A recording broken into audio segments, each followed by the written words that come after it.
Well, hello everybody. I wanted to give you a little more of an introduction to the world of fossil collecting and give you a little bit of a slideshow on what it's like to be out there in the field looking for fossils and for collecting them. I'm going to show a couple fossils here at the beginning, and I just put up this document here to show you, remind you how to maximize your screens if you want to. When I'm showing the slides, you might want to maximize the large screen by clicking on the little box in the upper right corner of that screen, and you can minimize it again by hitting the escape key on your computer.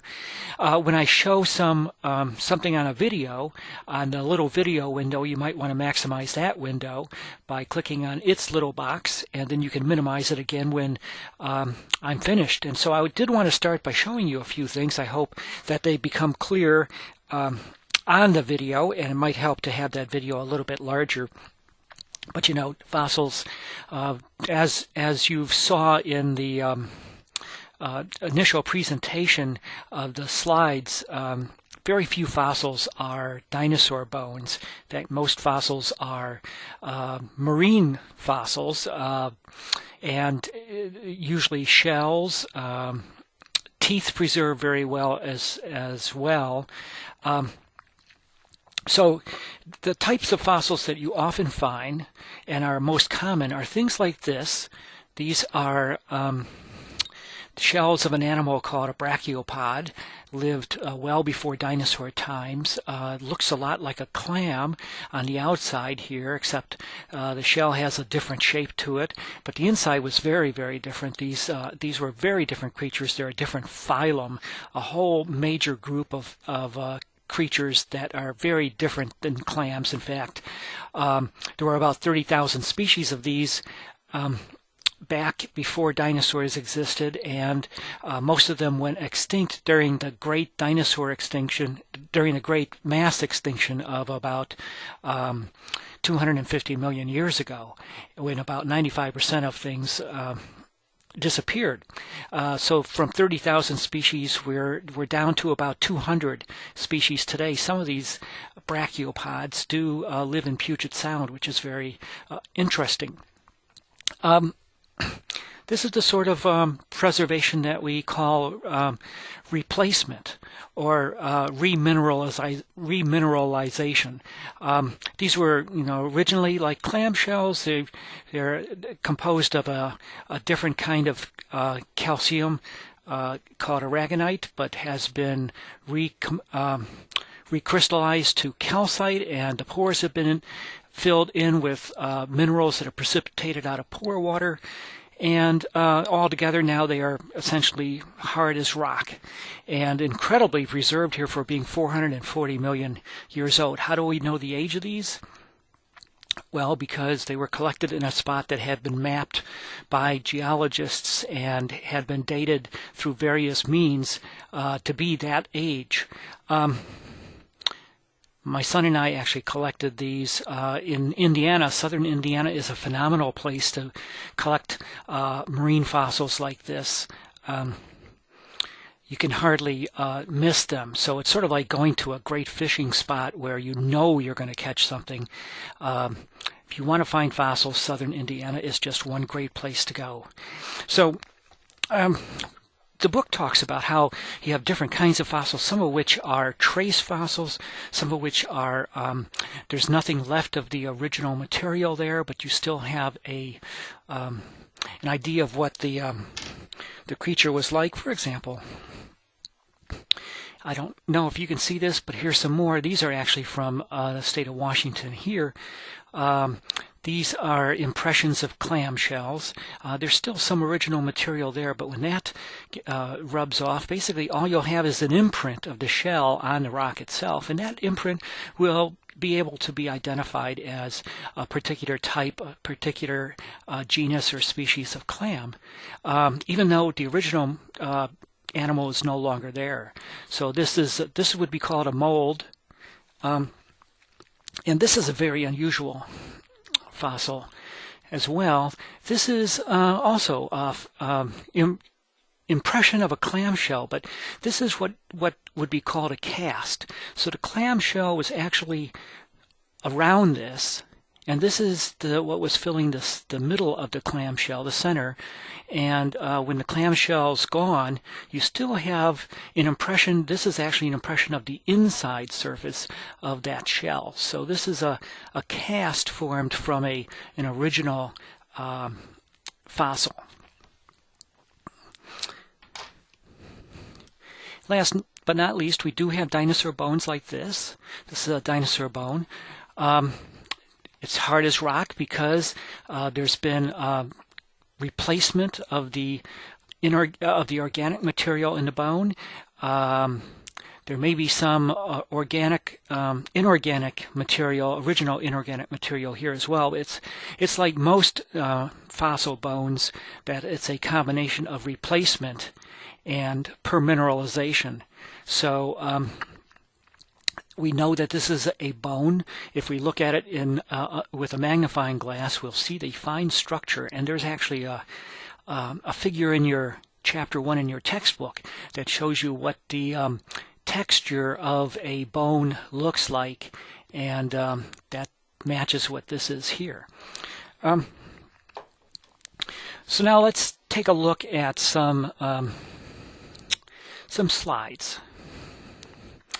And so you might want to maximize the other screen if you would like. So this is out in the field, and this is what we usually do find. This is in Indiana. This was a photo of these are little stems, pieces of what we call crinoids. This is a little critter that lived on the seafloor. And in the Paleozoic, in the era before dinosaurs came on the scene, before the Mesozoic, these are about that age of 400 or 300 million years old. Just little pieces of creature, plus a lot of little fragments of other things as well. So there was a storm or something that came along here, and in this particular layer buried a lot of organisms. And so you've got this basically a death assemblage here of little pieces of things which you can sort through. You'll always see a pen or some other object in a photograph taken by a paleontologist, usually a little scale that we carry around with us, so that you always know what size of remain that you have, because sometimes it's hard to tell without anything for comparison. Now this is what you see when you go to a museum. This is a Chasmosaurus. This is one of those horned and frilled dinosaurs that we'll learn about. One of those dinosaurs that lived way at the end of dinosaur times, just before the extinction event that wiped most of them out. This looks awfully cool. This is from the Royal Tyrrell Museum up in Alberta, Canada. It's sort of like Disneyland for paleontologists. There's just a tremendous amount of material there, and because this area, this western part of the country, just has a lot of dinosaur age rocks and fossils to be discovered. Judith River beds are one up in Alberta, and so this Chasmosaurus, this is what we see as a public going to a museum. This is really a little bit more like what's found in the field. This is a Chasmosaurus as well. You can see that the bones are all scattered about. So a paleontologist might find and uncover something like this, and if the bones are in good enough shape, they will be carefully separated and then reassembled in the way that you saw in the previous photograph, to give us an idea of what the creature looked like in real life. But this is what we usually find, a disarticulated skeleton, and in fact these bones are so poorly preserved that it really wouldn't make much sense to try to reassemble them into a life pose. In fact, this here is an example of a dinosaur bone in a field. This is from the Cleveland Lloyd Quarry, which we'll learn something more about. This is in Utah, and it's an incredible location with about 50 different theropod meat-eating dinosaurs called allosaurs having been discovered there, and a little bit of a mystery as to why we've got so many theropods in one place. But this is a sort of remains that you have. Not much you can do with this, but there's enough there to be able to identify it as a dinosaur bone. And in fact, a lot of this is because if you've seen enough fossils in the field, enough dinosaur bones like this in the field, you can identify the creature from a piece, a fragment of a bone, because you've seen so many of them. To somebody who's unfamiliar with that particular type of fossil, it will be hard to identify that. But to a trained eye, it is pretty clear. This is from the Burke Museum, where we will be visiting later this quarter, and I just wanted to show you a photograph of fossils with some original material here, the iridescent shell here of these ammonites. And these ammonites were creatures that lived in the oceans during dinosaur times and went extinct just when the dinosaurs did 65 million years ago. So whatever caused that extinction of dinosaurs caused a lot of trouble in the oceans as well. So that gives us a clue that this was something of a huge magnitude, a global event. But in any case, this is an example of a fossil with some original material still there. Another type of fossil which I think is mentioned in Chapter 1 is carbon films.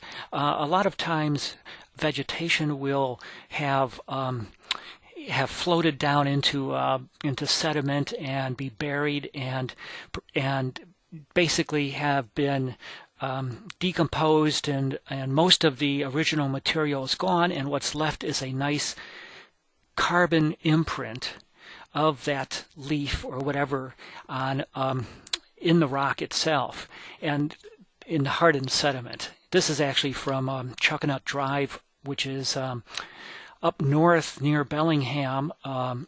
Great place to look for fossils. It's been pretty well covered right now, but we have gone there in the past and collected things like this. These are Eocene or Miocene in age, so they're after dinosaur times in the 50 million year range. This is just an example of what are imprints of shells. These are brachiopod shells. The original creature is no longer there, but where it was sitting in the sediment, after the sediment hardened, it retained an impression of it. So this is what we would call a mold of that particular fossil. So what the heck is this? Well, again, this is a case of if you've seen enough of these in the field, you can identify this as sort of a cross-section through a snail. I think if you sliced a snail right down the middle here, you'd see that you're cutting through its different chambers here until you get the opening of the snail here where the soft body of the creature would be exposed.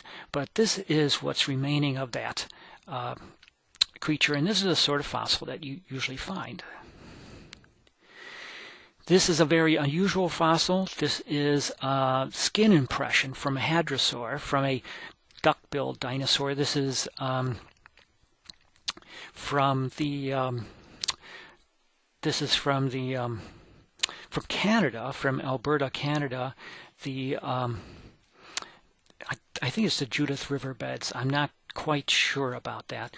But if we were able to look at this under a microscope, we'd really get some idea of the different sorts of arrangements, the pattern of the skin for this particular dinosaur being sort of a combination of larger and smaller circular impressions here. This is an example of what the textbook calls ichnofossils, I-C-H-N-O, ichnofossils, which are traces that are left behind by creatures. Now, different paleontologists will define trace fossils a little bit differently. Our textbook considers only basically footprints and trackways to be the sort of ichnofossils. Burrows would be another example, things that have been created by an organism but not part of the organism itself. Now, would you say dinosaur coprolites or poop is a ichnofossil, a trace, or something more like a body fossil? So it's debatable depending on who you're talking to. But here's an example of some footprints of, and this is really sort of cool because this was when this was in China. This was along the Yellow River, the Huanghe River, and what had taken place here is they had found some dinosaur footprints, and as a result they cleared away all the top layers to expose just this one layer for an extensive area here so that they could uncover any other dinosaur tracks they might find here. These are looking like sauropod tracks. They're large, they're circular, they look padded.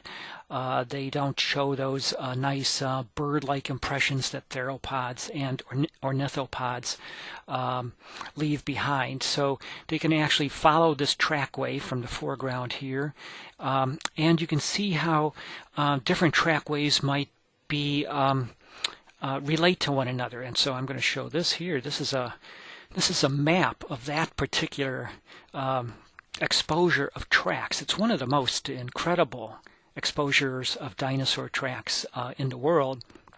It's a national park in China that we went to. We were standing right over here on the lower left side here, looking at this trackway here, and they're color coding the different trackways, trying to reconstruct the directions that animals were going in. You know, if they were all going in the same direction, could that mean that they were traveling as a herd at one time? Was it possibly that they were all going around a particular barrier? And so it looks like they were a herd, but the footprints were made at different times. You know, these are the sorts of things that you look for clues to distinguish what was going on there. This is an image from, I don't remember if this is exactly from Jurassic Park, the movie, or not, but this shows you sort of a fantasy discovery of a dinosaur skull. I mean, this looks in such great shape that, and it was sort of amusing to see that at the beginning of Jurassic Park, that the paleontologists uncovered this perfect articulated specimen of Velociraptor. That's highly, highly unusual. It looked like somebody had put that there and then covered it a little bit with dirt so that it could be shown as part of the movie. This is not what you usually see. How do you know where to look for dinosaur fossils? You'll find out in the book that there's a lot of homework to do ahead of time. One thing is to look for geologic maps. For so many people have come before you and mapped so many parts of the world and determined what the ages of the exposed rocks are. And through hundreds and hundreds of studies, people have assembled maps of areas and color-coded them according to what rocks are exposed. This is a state of Washington here, and most of the orange and yellow parts are much more recent than dinosaur times. You have some Mesozoic rocks in the green, different shades of green that are showed here. The red are igneous rocks, and those are rocks that are volcanic, formed from solidifying, crystallizing melt. So they're not going to have fossils in them, but the sediments possibly could. And in any case, if you were looking for dinosaur fossils, you'd be looking first at a map like this, so you'd know that you were headed in some area that potentially could have a dinosaur fossil. Whenever we take a trip, I'm sort of outlining the road we go on, so that I sort of have an idea which sort of what age rocks we're going through. So that's what this yellow line is. It doesn't always look pretty where you're collecting. This is outside of Cincinnati. This is one of these exposures that my daughter and I actually collected from. And road cuts are a great source of fossils. And geologists just love when a new road is built, cut through new sediment, and who knows what you'll find. Well, sometimes you suspect what you'll find, and often you, as a fossil hunter, you might be walking along the base of a cliff and look at the debris down below, because a lot of times that debris is there because there were some fossils that weakened the rock in a particular way. And so you don't always need to climb up that 100-foot cliff to find something. But if you want to find something in place, then you do have to do that. This is an example of where you would go to find fossils most readily, dinosaur fossils especially. You're going to areas that are dry, hot and dry, because it's easier to see the bones. The bones are exposed there. If they have been exposed, they may not be weathered as quickly as they would, say, in a jungle where you've got lots of vegetation in the way and you've got a lot of humidity. Those bones aren't going to preserve for very long. So this is the Cleveland Lloyd Quarry that we're going to talk more about later. This is sort of the first step. Is when you find something, you're going to cover it with plaster to preserve what you have found, and basically eventually dig beneath it so that you can remove the entire plaster cast and take it to a museum where you have ideal conditions for preparing the bones for really exposing them, as opposed to being out in the field where conditions are much more difficult. This is at the Cleveland Lloyd Quarry, and this is showing you that sorts of maps that paleontologists put together. This is a map of all the bones, or many of the bones, that have been found at a particular area of this quarry. The green ones are actually Allosaurus bones, and the others are Stegosaurus and I think sauropod bones. Must be sauropod bones, long-necked dinosaur bones. Mostly Allosaurus, mostly the meat eaters, but this is a map, and the idea is if you were just going out and grabbing bones from the area and not mapping where they were found, you'd lose a tremendous amount of information, because you're going to study this and try to find out, what does it tell us about, do these animals live together? Why did they all die here? Are there patterns we can see that we wouldn't see if we just removed the bones from the scene right away? Here's a group of us working on uncovering a Psittacosaur, actually, in China. And it's difficult to see that there's anything there, but there are pieces of bones exposed, and so we're sitting around there, and each of us working to remove some of the matrix, some of the rock around a bone. Using chisels, carefully, and you could see a little bit of a bone here in the lower left. Being careful not to be too close to things if you're going to use heavy-duty things like this chisel, like this graduate student is using here.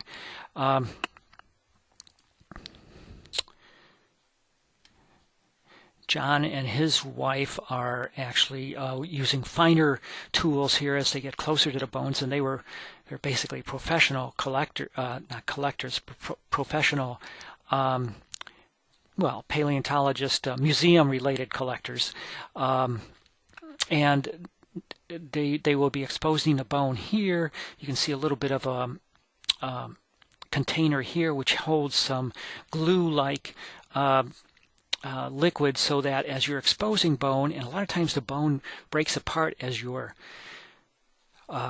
exposing it, that you little by little cover what you've exposed with this hardening agent so that the bone stays together. So here's John brushing off some of the bone to see what all is exposed, and then get it ready to pour some of this hardening glue-like agent on it. Here he is applying some of that glue, and here's some of the bone exposed, and you can see that this particular specimen is not in the most pristine condition, so we want to be very careful in exposing it because it's could easily break apart. I was with a group of folks here in China that some of whom were professional paleontologists, some were just dinosaur enthusiasts. We were on a trip together to look at various localities that had been wonderful places to find dinosaur fossils. And the point of this photo was that, well, some of us were like that graduate student, probably 19 or 20 years old. Some of us were like Helen here, was 84, and still very active and enthused about being part of this group. So once you've got a bone or a fossil exposed well enough, you've covered it in plaster, and then you're going to transport it to your museum. Here we are. This is actually in Drumheller in Alberta, Canada, where a lot of dinosaur fossils have been found.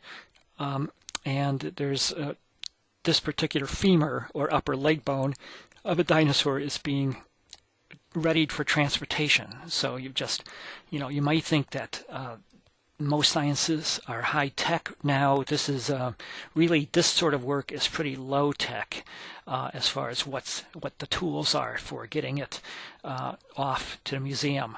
And in fact, we're back to China now, and this is really, when you've got large specimens, those specimens with their plastic casts weigh a tremendous amount. Sometimes a helicopter comes in and picks that specimen up. And that's an awfully expensive undertaking. Here in China, they have a whole group of workers that together are going to carry this specimen extracted from this wall high up on this cliff down to a truck where it's going to be transported to a preparation lab. And I caught some of the action here, and it was a task that took a while and took a lot of sweat and effort. Here they are coming down. I'm not sure you can see it all that well, but here they are coming down little by little off the cliff and down toward the vehicle waiting. And this here is what the end product can be, something very exciting. This is from the Natural History Museum in Utah. You can create these incredible poses, and you may not want to hear this, but most of the fossil specimens you're seeing are not the actual bones themselves, but are very meticulously recreated plastic or other fiberglass type of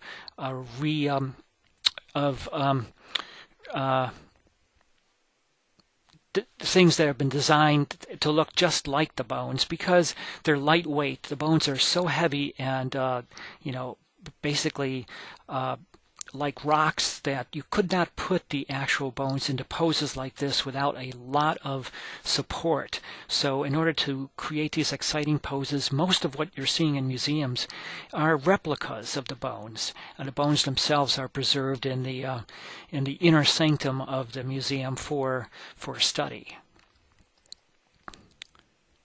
And the final step might be for an artist to come and, given all the clues that are on the bones, including scars where there were muscles attached to the various bones, you can reconstruct what the outer surface of the dinosaur may have looked like, what the skin may have looked like, and this is an Albertosaurus here from Alberta, from outside the Royal Tyrrell Museum, and this is what greets visitors when they come by to see things. So I just think I I'm going to end there, and hope you enjoyed the little slideshow and that it gave you a little more idea of what you will see in the field when you go out looking for these things.